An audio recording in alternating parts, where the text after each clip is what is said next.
In New Westminster, BC, two of Canada's VC winners spend a day together. Major Jack Mahoney and Private Smokey Smith are neighbors. They both live on the same street.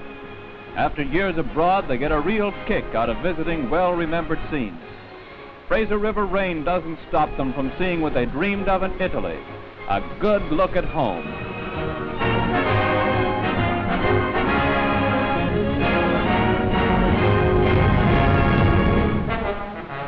At an informal dinner, the subject of post-war plans is discussed by the two friends.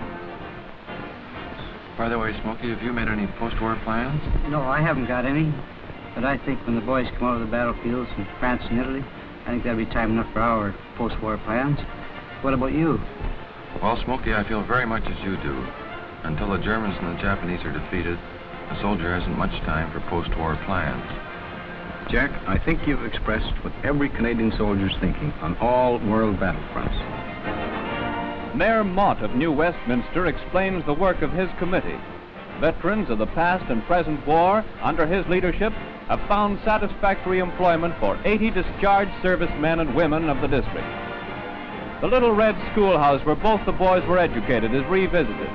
A grand welcome awaits them as they meet the sons and daughters of their comrades in arms.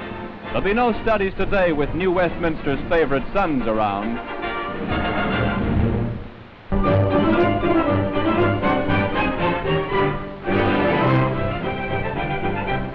From the floods of Holland, Canadian soldiers arrive at their adopted home for a spell of leave. Since after Christmas, rotational leave from the battlefronts has been obtainable. For one sergeant, the first stop is a telephone booth.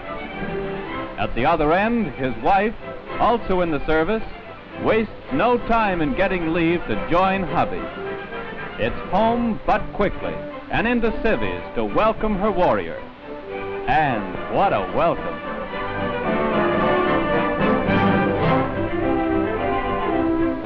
The many gifts purchased in Belgian Borough and Holland Hamlet are joyfully received. There are some lovely things to show friends around the old sewing circle. Then there's the pleasant business of drinking each other's health in something besides schnapps.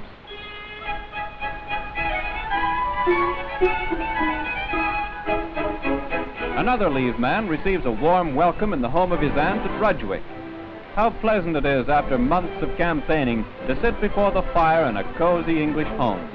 There's a lot of news to be told by both sides. Local gossip and tales of the field are swapped over a drop of prime vintage.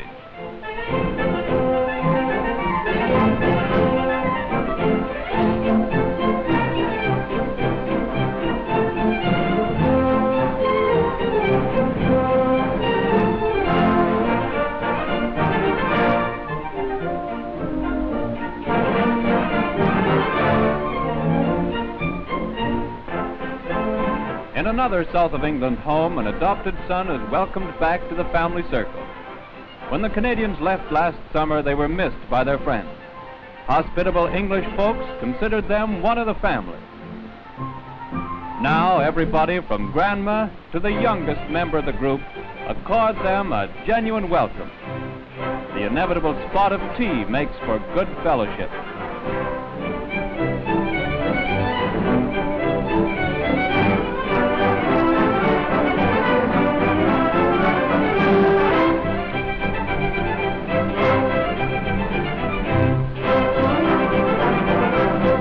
Canadian service clubs offer their hospitality to the lads who like to meet other service comrades. In London, there's no end of interesting activity available to the boys on leave. Shows, sports, and dances all may be taken in. One lad puts on the dog for a very special event. It is the Valentine dance of 42 Company CWAC. The boys with divisional, corps, and army patches get a real play from the fair Canucks of London CWAC.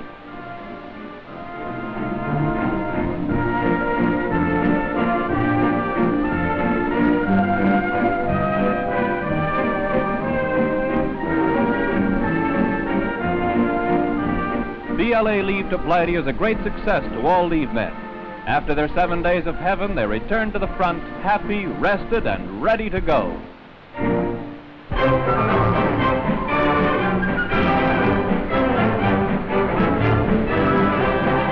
General Mark Clark, commander of the 5th Army in Italy, is a visitor to the Canadian front.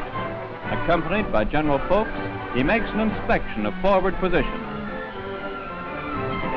The tour is made in the vicinity of the Lamoni River. Here the Canadians have seen some of the toughest fighting of the entire campaign. Undoubtedly, the main topic of conversation emphasizes the close liaison between Canadians and the Americans.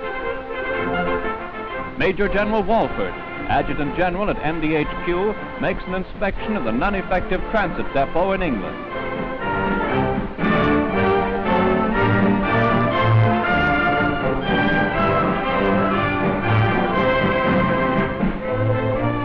A Canadian General Hospital also receives the scrutiny of the General. Chatting with the patients, he finds them sending highly complimentary remarks in the direction of the hospital and staff. High tribute is paid the RCAMC. Lieutenant General Sansom, the Inspector General of Reinforcement Troops, visits the Canadian Armored Corps Reinforcement Center in England.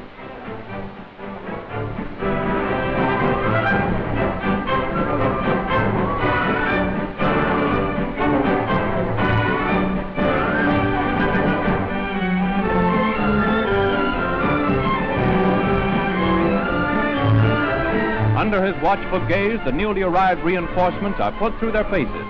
They profit by the battle experience of their instructors and are fit and ready for the last round.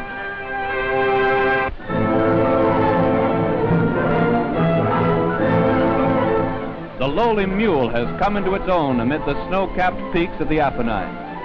Able to traverse sheer hillsides and treacherous trails, they have proven to be the best supply system.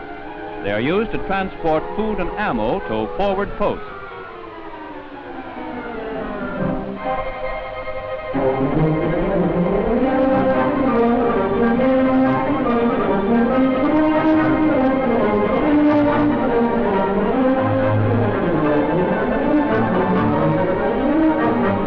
From their isolated positions, gun crews welcome the sight of the mule train.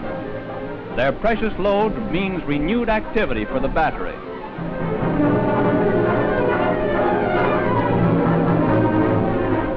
Spotting targets of opportunity from their high vantage point, the gunners give the infantry valuable aid.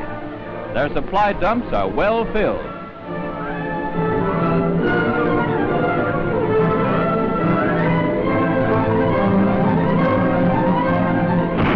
So it is in mountainous northern Italy, the old Missouri mule is playing his part in giving Jerry the jitters.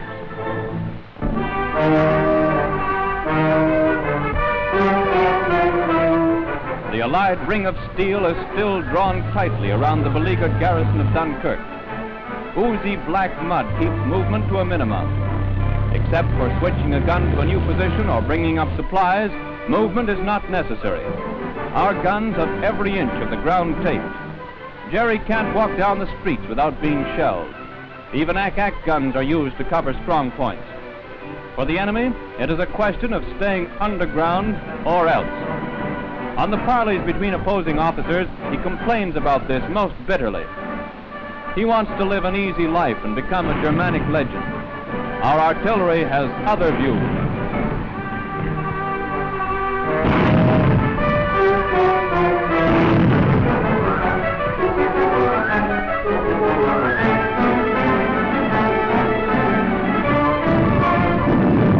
With submarines occasionally sneaking in supplies and a great underground storehouse well stocked, the enemy still expects relief from the east. German radio even marries by proxy girls in Germany to soldiers in the garrison. What they forget to mention is that von Rundstedt is fighting for his life before the Rhine. The only relief for Fritz will be an Allied shell.